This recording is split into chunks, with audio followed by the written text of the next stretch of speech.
And I'm a member of the League of Women Voters Duluth, as well as a trained and certified League of Women Voters moderator. I have the pleasure of moderating this evening's forum. On behalf of the League of Women Voters, I'd like to welcome everyone. Thank you to our co-sponsor for this evening's event, the American Indian Community Housing Organization. We'll have a number of questions on affordable housing in their honor. Thank you also to the Duluth Superior Area Community Foundation for participating with their Civility Project Certified Event Information and Guidance. The League of Women Voters is pleased to present this General Issues Pre-Election Forum for the Duluth Mayoral candidates. Thank you, candidates, for your willingness to participate in local government and in these forums. At this point, we would like to ask everyone to turn off their cell phones. The League of Women Voters believes that an informed citizenry is the foundation of effective democracy. The League is open to membership for men and women who are interested in nonpartisan civic participation. The League of Women Voters Duluth believes that creative and innovative policies and practices are forged out of diverse points of view, and diverse perspectives are necessary for responsible and representative decision-making. Let us pause to acknowledge our commitment to welcome and facilitate diversity, equity, and inclusion in all aspects of our work. We are dedicated to including people from a mix of abilities and backgrounds in all of our activities, and you're invited to join us. For more information on joining the League, you can contact one of the members attending tonight's event. And please remember to exercise your right to vote on November 5th. Because the League of Women Voters has always structured our forums in a way that promotes civility, this is a civility certified event. And here to tell us a little bit about that is Catherine Lenz of the Civility Project. Hi, this evening you received some materials from Speak Your Piece, the Civility Project. One is the green colored card with the 9 tenets of civility. On the white sheet is a list of expectations of you, the audience members, as this forum proceeds. Speak Your Piece, the Civility Project is an initiative of the Duluth Superior Area Community Foundation and the League of Women Voters Duluth. The Foundation and the League of Women Voters Duluth would like to thank in advance the candidates and you as audience members for your cooperation. You can keep the 2 sheets or you can return them to the desk and we'll reuse them. Thank you. Thank you, Catherine. The League of Women Voters is a nonpartisan volunteer organization that works at the local, state, and national level to encourage citizens to participate in government. While we as a league do study and take stands on issues, we do not endorse or support political parties or candidates. The views expressed at tonight's forum are those of the participating candidates, not those of the League of Women Voters Duluth. And League of Women Voters sponsorship of this forum is not an endorsement of any individual candidates. At this time, we'd like to introduce the candidates, Emily Larson and David Nolle. Our forum tonight will begin with the candidates giving a 2-minute opening statement followed by the questioning round. First to be asked are questions that are solicited and vetted by our organizing committee. These will be followed by questions from audience members, and we have some left from the last forum, and if anybody would like to write some quickly now, please do so, and we will collect them. The candidates were not given the questions in advance. Each candidate will have up to 1.5 minutes in which to provide their response. The questioning round has been set up so that each candidate will be asked questions in a rotating order. Of course, we only have 2, so we'll be just taking turns.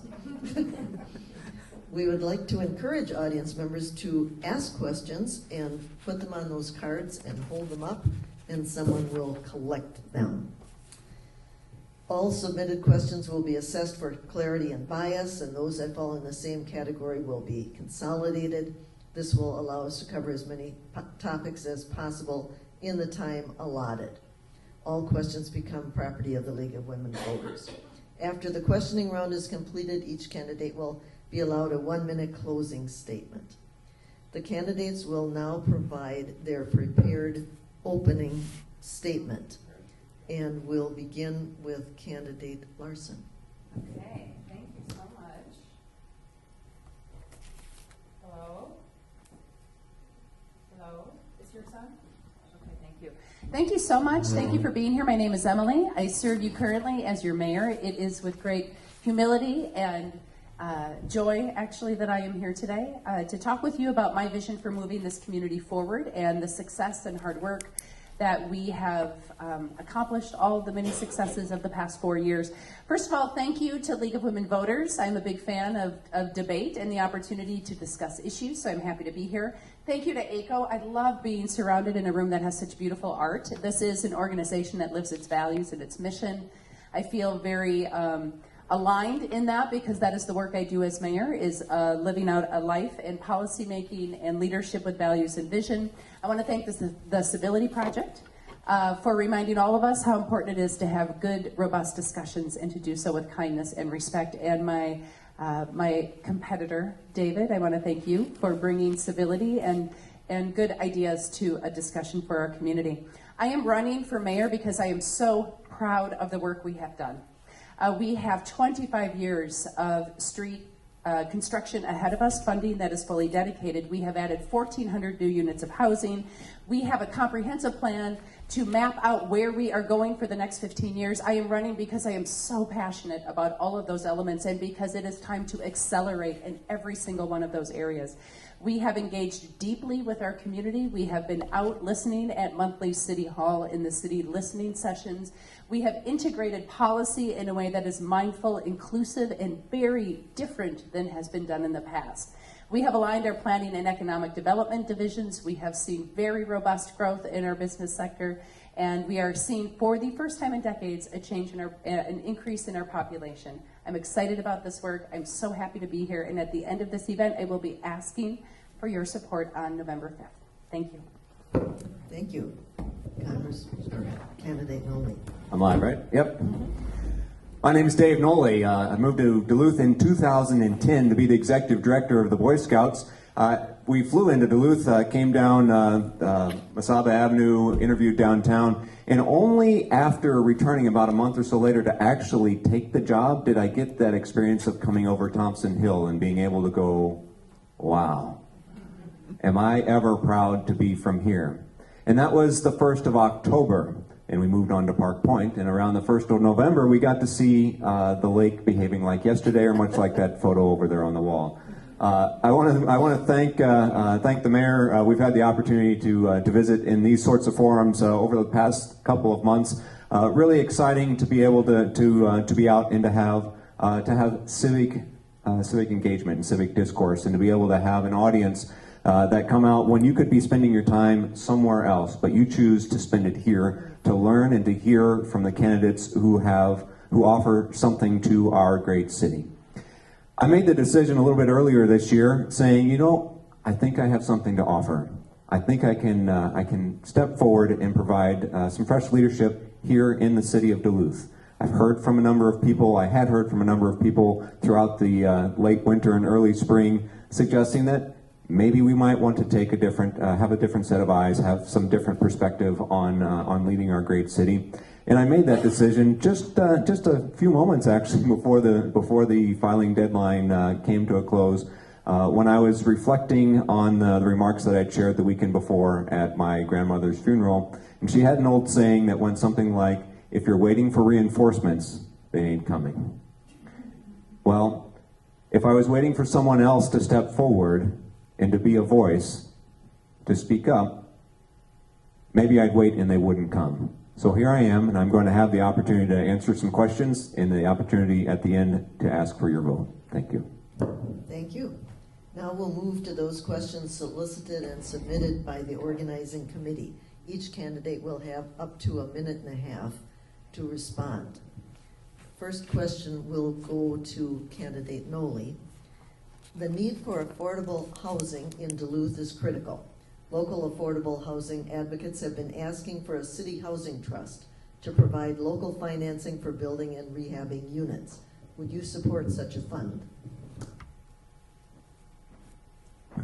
We've been at a couple of these, and we were talking a bit beforehand that maybe we wouldn't need the full 90 minutes. I could say yes. Yes, I believe that it could be helpful to us as we meet unmet housing needs here in Duluth. What was the second part of the question? Would you support a city housing trust to provide financing for building and rehabbing units? I'll stick with that. Yes. Okay, go ahead. Thank you.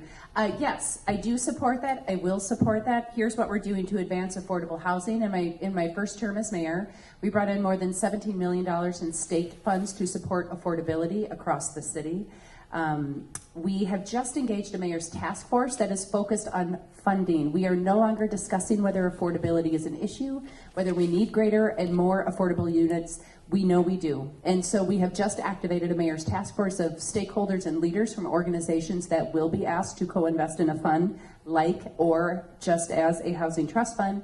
I did ask for support from the city council and received it for a revolving loan fund from our community investment trust that would go for homes and housing that is homeowner occupied in Central Hillside and Lincoln Park, because those are homes that are really the oldest housing stock areas that we have. And finally, we will be launching our Rebuild Duluth program, which is utilizing vacant land and tax forfeit land or land that we have bundled with St. Louis County and providing that at low cost, no cost, to people who want to place affordable housing in infill land within the city limits. So we are using all of our financial tools to advance affordable housing. I will absolutely support a housing trust fund, and I'm proud that we have, for the first time in the city's history, a staff person fully devoted to housing. That's how important this need is. Okay, thank you. Next question, also on housing, would go to candidate Larson. What would you like to see done with the Pastorette Terrace cozy site? Well, I don't think it will be a surprise that I am in support of removing that building. I am actually a strong fan of the architecture we have in our community. I also recognize when we have a building that not just is a detriment, visibly to a neighborhood, but is a public safety and health hazard, and that is what we have there. I would envision a mixed-use building, something that could incorporate the potential for retail or artist studios or some element of economic development. Certainly, there is housing that is needed in our downtown. In our downtown in particular, we have the need for affordability. We also have a saturation affordability in our downtown, so part of my goal is to expand housing affordability citywide. People who live in Lakeside should have access to affordable housing in the same way that people who are choosing to live downtown or in Lincoln Park. So I think there are several different ways we can approach that site. We do have developers who are interested. We are very clear in leading with our values that if you are going to partner with the city of Duluth on that site, we will seek affordability, we will seek energy goals, and we will seek local job creation as a means by which to develop that site. So the Pastorette site is a prime piece of real estate. It's unfortunate to see the architecture go. I think almost all have come to grips with understanding that it's been a very long-standing, a very protracted process that has led us to where we are today. Going forward with the site, Strong Towns, the Strong Towns program advocates speaks about how we can continue to take advantage of our core areas and recognize and adjust our zoning as necessary to, quite simply in this scenario, have commercial on the ground floor, residential above.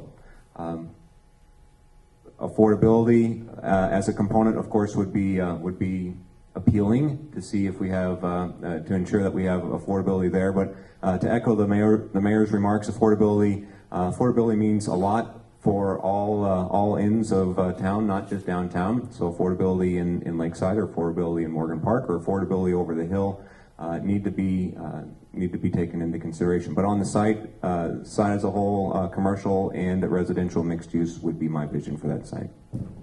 Thank you. And beginning with you again, another housing question. The term supportive housing has been used to refer to the housing needed by those experiencing homelessness. How should we balance supportive housing with affordable housing needs? So balancing supportive housing needs with affordable housing needs, they're all intertwined. Affordable housing, as we were just speaking a minute ago of my neighborhood of Lakeside or my parents' neighborhood of Morgan Park, might mean something a little bit different than supportive or affordable housing in Hillside or in the central business district area here.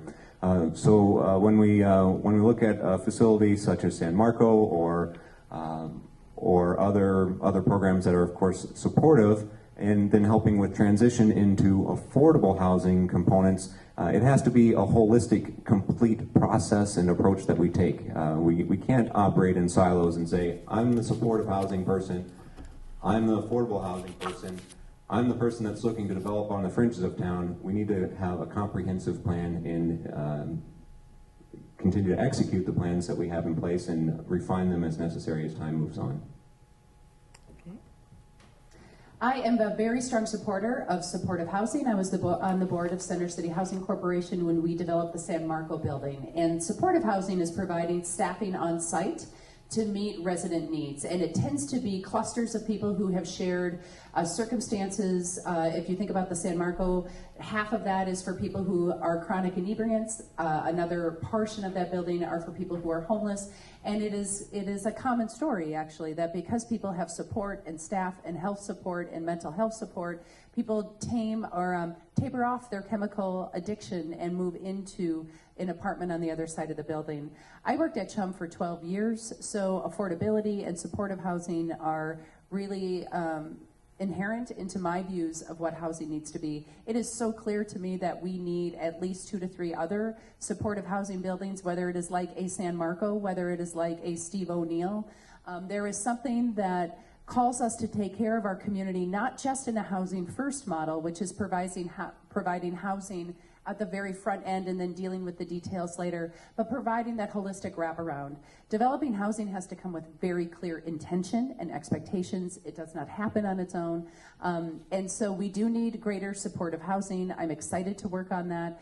And so I'll be a strong supporter, as I have been for the past 20 years that I've been a housing advocate here in the city of Duluth.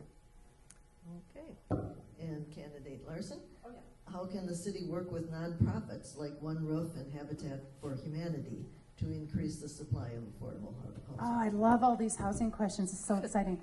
So we just completed the first Habitat for Humanity home in the city of Duluth in over 10 years. 10 years. This organization has been here. The organization has had an interest. The details did not come together. And it required the city to be a stronger, better, smarter partner, a more nimble partner, finding the land, finding ways that we could convey land in low cost or no cost ways, working with permitting, creating partnerships with Lake Superior College. So there is so much more we can do there. And actually our team and my team works very hard on advancing the work of Habitat with David Klana and his staff. The work of One Roof, of course, they are one of the experts on our housing task force. We have One Roof, Center City Housing, LISC, many people represented on that. And we also work very closely with our nonprofit organizations as it relates to the warming center and ensuring that people have a warm place to be who are homeless in the winter. Through all of the funding we do through CDBG, Community Development Block Grant funding. And I just see our nonprofit partners as another set of eyes and ears on the street, providing services, providing that community connectivity and continuity, and also really being an honest sounding board, providing us the information and the voice of people that we really, really need to hear in government to make sure that we are providing the services that best meet the needs of this community. Role of nonprofits, example being Habitat. My Rotary Club had the opportunity to partner with many other Rotary clubs in the build out of the site, the first Habitat house here out on, must have been West 1st Street or maybe it's 2nd, but Lincoln Park neighborhood on the house there. Had the chance to visit that one. Most recently, I was able to go up and also Take a look at the LSC, at one of the LSC sites that they're building up in Piedmont Heights. We've just begun to scratch the surface. Tremendous opportunity to engage Habitat, engage LSC, and to take these successes and to grow them exponentially. We recognize that we have a shortfall in housing, be it single family, be it mixed use, be it completely across the spectrum. We have the opportunity to engage the volunteers that are working in these nonprofits to address our challenges, get them at the table, get them to be part of the solution, and not be part of the ones that like to sit on the sidelines and complain about the problem, but rather be part of moving us forward in meeting our community's needs. Thank you.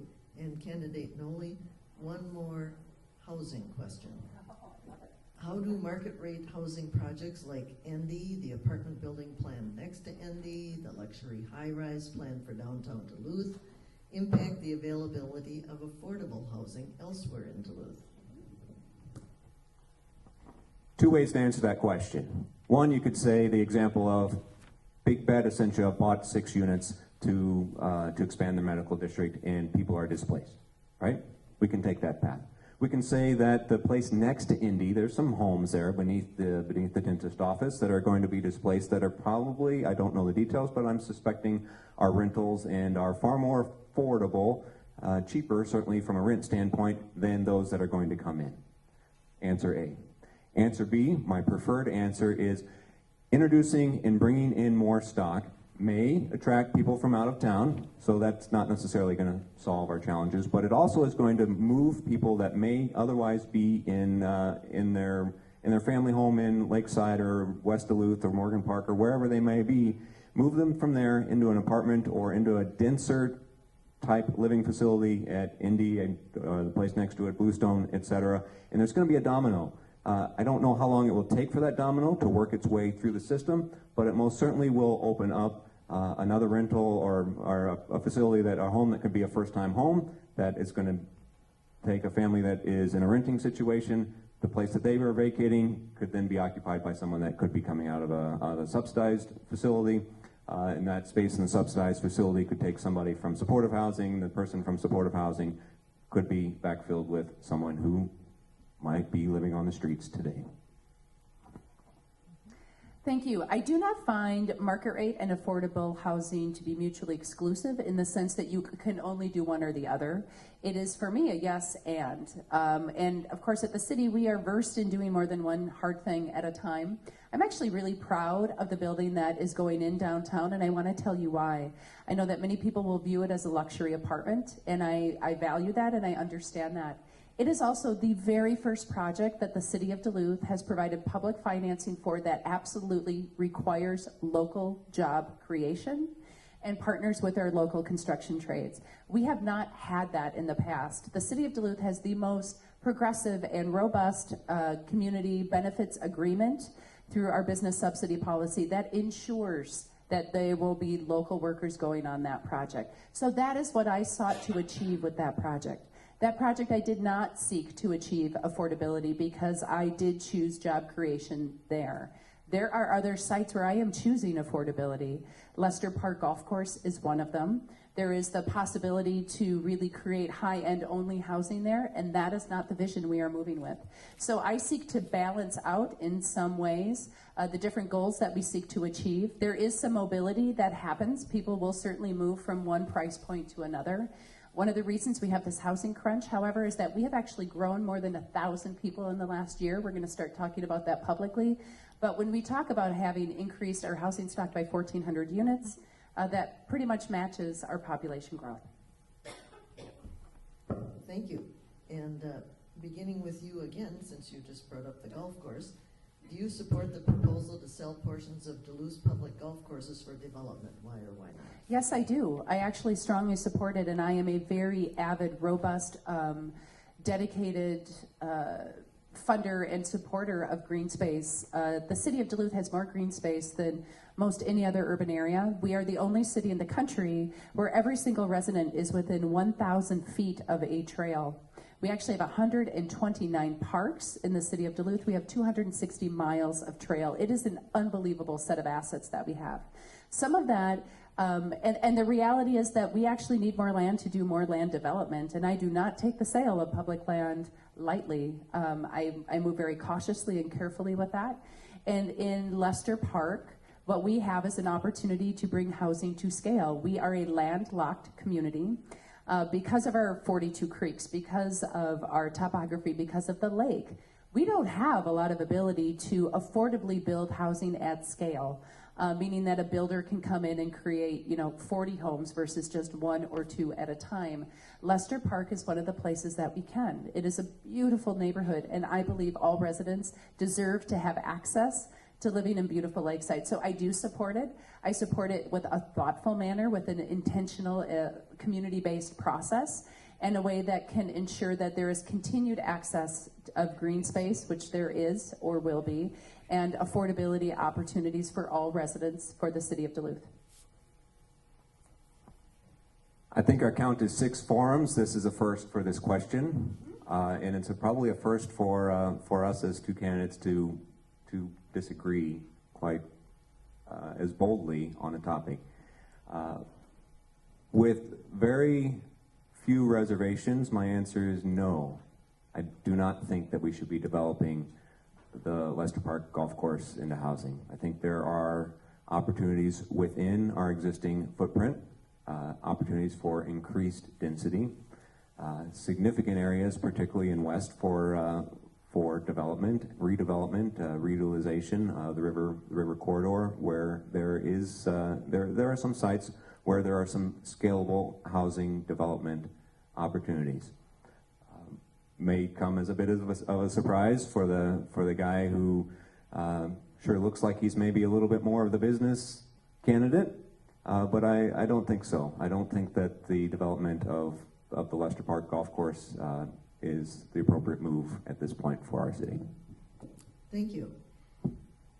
In light of one of our co-sponsors for this evening's event, please describe the relationship between the city and the Fond du Lac Band of Ojibwe people, beginning with Mr. Nolle. So I moved to town in 2010. I don't have a long history in level of education to make a diagnosis of our city's relationship with the Fond du Lac Band. From the outside, moving to town, watching the news articles, or reading the news articles, watching the news stories, a complicated relationship, to say the least. If I'm going to say from a feeling standpoint, it feels like relationships are being rebuilt and rekindled, and some past differences are being addressed. There's probably some opportunity to continue to grow and to continue civil discourse between both parties. My first day in office, I called Chairman Dupuis of the Fond du Lac Band. He was new in his role. I was new in mine. I really literally did not know where to start the conversation. But I had spent 8 months door knocking this community. I had served as a Duluth City Councilor. I had served as a commissioner on the Duluth Economic Development Authority. And I knew that not only did we have pain in a relationship that could be so different, but it pained our community. It pained our growth, and it was holding us back. I didn't know where to begin, but I cold called, and he called me back. And it was over the course of several months that we found a resolution to the legal dispute that I had inherited, that he had inherited, that our cities had inherited. And since then, the relationship has grown, and there is now a new chairman. Chairman Kevin and I have very close connection, actually, especially when there's something happening in one of our communities. We meet at least quarterly as governments, nation-to-nation government, to talk about what we have in common, what people we have in common, skywalks, the casino, their healthcare investment that they make. The first step is in recognizing sovereignty and having a deep respect and reverence and understanding that participation with our Indigenous neighbors and communities needs to start with a humility and a request for forgiveness and a very honest ask for things to be rebuilt. Okay, thank you. Beginning with you, are you in favor of increasing the minimum wage in Duluth? I am a fan. I am actually in support of increasing the minimum wage in the state of Minnesota. I do not support a local ordinance to achieve this. And I will just be very direct and upfront about that. That is very consistent for me along the way. When I came into office, I made a commitment for supporting our Earn Sick and Save Time. That was a very, very important and difficult series of discussions that is being enforced next year. I know now what it takes to enforce that. The amount of time, the amount of community education, and the ask we are making from our business community and our nonprofit community and our employers to partner with support for our workers who need earned sick and safe time. And if you have worked with women who seek safety, you understand the importance of safe time as being something that really is a non-negotiable element for safety for a family. So I do not support taking on that issue at this time. I will continue to support it at the state level. It is something that I am open to thinking about in the future, and maybe there is a path by which we can get there. But if it is a yes or no for tonight, it is a no for me, with an openness to continue the conversation, especially after we get liftoff of this important, wonderful, terrific policy of Earn Sick and Safe Time for all workers in the city of Duluth. I do not support a local minimum wage. I would be supportive on a state and federal level, of course, if the dialogue and conversation of us as citizens on a state and national level led us to the point of looking to make a change in either the state or national level. To take the opportunity to address CSST, Earn Safe and Sick Time, although it wasn't necessarily part of the question, I think that we, those of us who have business exposure to this new local ordinance, are going to encounter some surprises, regardless of how much education goes into communicating how it is. I think many businesses, employers, have those sorts of benefits in place. I tend to be more in favor of trusting the market to prevail, especially knowing the employment environment that we have here in Duluth today. That when someone encounters a situation where the employer is not able to pay them what they want, they have the opportunity to seek other employment opportunities. Thank you. We're going to move on now to some questions submitted by the audience. And again, the candidates would have up to 1.5 minutes to respond. And we'll begin with candidate Nolle. A number of older trees are being lost due to disease or climate change. For example, erosion along city creeks, the increased number of windstorms. What will you do to advance Duluth's Tree City of the North and get more trees planted? Yep. Yeah, it's me. So headed out here tonight, driving out of the alley, look over and say, oh, hey, look, the neighbor's large tree is down in the house that they're gone from for the winter. Took out the electric line and the mast. Maybe hit the next door neighbor's house. So literally hit close to home. I recognize it. Have a couple of trees elsewhere in our neighborhood that also need that opportunity. I've been watching throughout Lakeside as our city forester has been putting in place trees to replace the ash trees that have been impacted by the emerald ash borer. And looking at just those boulevard trees, it's just an awesome first step. You have to remember, I'm an old Boy Scout. My first paying job was in the nature ecology area at Boy Scout camp. So being aware of our natural environment and the impacts that each of us has in our daily lives and how we can make our community, our neighborhood, our yard, our neighborhood, our community, our state, and our country stronger and better by one, recognizing that that there are things that we're doing that are negatively impacting our environment, but 2, by making changes to reverse those trends, and then 3, recognizing that we are where we are and that we need to make a strong place, a strong environment to live in for the future. We have just revamped, actually, we had a tree commission when I took office, and it is now a natural resources commission, because we have identified that not only do we need to be looking at trees, but we need to be looking at our natural resources. I came home last night after a very, very, very long day with a storm to a tree that was down, and it reminded me of a few years ago when a tree landed on my house. And so I do have a lot of appreciation for the impact of trees and what happens, but it's also a very emotional connection. I remember growing up and experiencing Dutch elm disease at my favorite tree in my front yard. And so I'm also mindful of EAB, emerald ash borer, and the other impacts that we're seeing of invasives. So this is actually where I really ask a lot of our community, because we do need volunteers on many boards and commissions, including our Natural Resources Commission, and that is actually where we get a lot of our eyes on the street looking out, and a lot of the volunteer corps that we need. We also partner with Green Corps and other stream restoration efforts. This is a really important part of the work that we do for remediation as it relates to, restoration in different areas.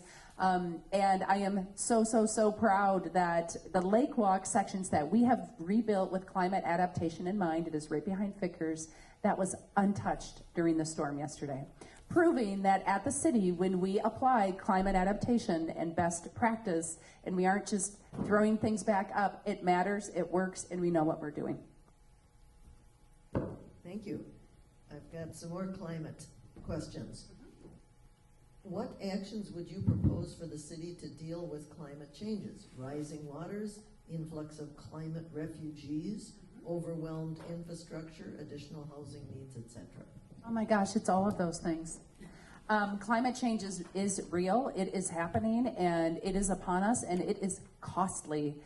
So there are several things that we are doing. For the first time, we have an energy plan as a city. For the first time in my tenure, under my tenure, we have an energy plan commission of residents who are experts in this field, who are helping us best adapt city infrastructure. We have an energy exchange going, funded by the state of Minnesota and the University of Minnesota with the country of Germany. Actually, we are in our 4th year. It is a national model of the exchange of learning and academic research that we are doing. And so this is an area where this is a tip of the iceberg. On the agenda for council consideration for next week is a sustainability coordinator. That is a position that has never been presented in the city of Duluth in this way. So for me, this is one of those areas I feel very strongly about. We are embedding best practice as we are doing everything from changing out infrastructure and lights, to looking at stormwater, to how can we get a more efficient pumping system. We are a huge use of electricity to pump water from the lake up to the water treatment and getting it all to you. So it's a very exciting area of work for us. We have a tremendous set of opportunities. I am fully dedicated, not just to cost savings, but doing right by this community for the future of our planet. All of those things. And watching the Superior Street rebuild, I've taken the opportunity to look a little bit further into our district heating system and the implications that we are encountering as a city as it relates to RFO. Help me with the acronym here. Renewable fuel oil. Sorry, renewable fuel oil in the EPA, and it's stuck with the EPA. We have to be able to move the needle or adapt to the challenges that are presented to us from the federal level related to renewable fuel oil.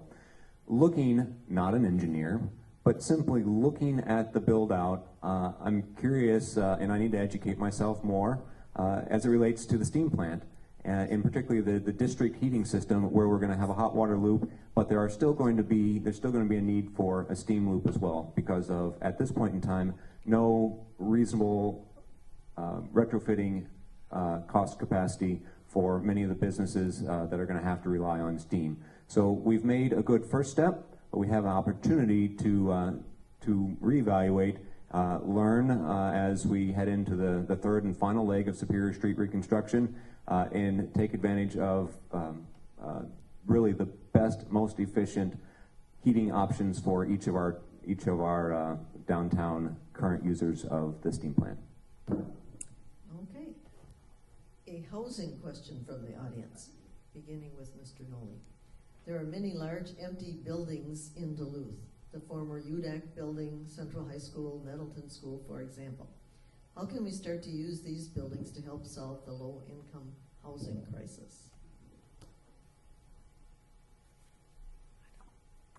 It's kind of a lot of the laundry lists here of incentives that we could use to encourage developers to look at those.